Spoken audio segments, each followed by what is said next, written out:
കേരളത്തിൻ്റെ മുഖ്യമന്ത്രി പിണറായി വിജയനെക്കുറിച്ച് തമിഴ് നടൻ ജയൻ രവി കഴിഞ്ഞ ദിവസം കനകക്കുന്നിൽ പറഞ്ഞ വാചകമുണ്ട്. കേരളത്തിലെ സംഘപരിവാർ കുബുദ്ധികളും വലതുപക്ഷ കോൺഗ്രസ്സുകാരും ചേർന്ന് പടച്ചുവിടുന്ന പച്ച നുണകൾക്കപ്പുറം അതിർത്തി കടന്ന് മുഖ്യമന്ത്രിയെക്കുറിച്ചുള്ള വ്യക്തികളുടെ ധാരണ എന്താണെന്ന് ആ വാക്കുകൾ തെളിയിക്കുന്നുണ്ട്. ഒരു തടവ് ചീഫ് മിനിസ്റ്റർ ആവുறது ஒன்று, அடுத்த எலெக்ஷன்லேயே திருப்பியும் சீஃப் மினிஸ்டர் ஆகணும்னா நம்ம ஆனரபிள் சீஃப் மினிஸ்டருக்கு வெறும் டேலண்ட் பொலிட்டீஷியனாக இருந்தால் மட்டும் பத்தாது, குட் பர்சனாக இருந்தால் மட்டும்தான் அது நடக்கும்.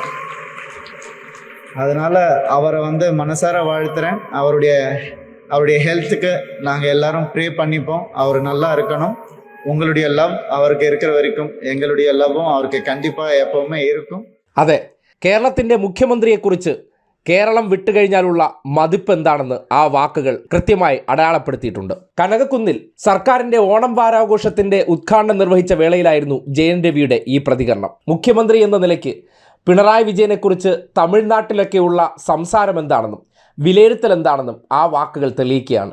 കേരളത്തിലെ മാധ്യമ സ്ഥാപനങ്ങൾക്കകത്തും സോഷ്യൽ മീഡിയയിലൊക്കെ പതുങ്ങിയിരുന്ന് ഈ നാടിനെക്കുറിച്ചും ഈ നാടിൻ്റെ ഭരണാധികാരിയെക്കുറിച്ചൊക്കെ പച്ച നുണകൾ പുറത്തേക്ക് പ്രചരിപ്പിക്കുന്നവർ ഇതൊക്കെ ഒന്ന് കേട്ടിരിക്കണം.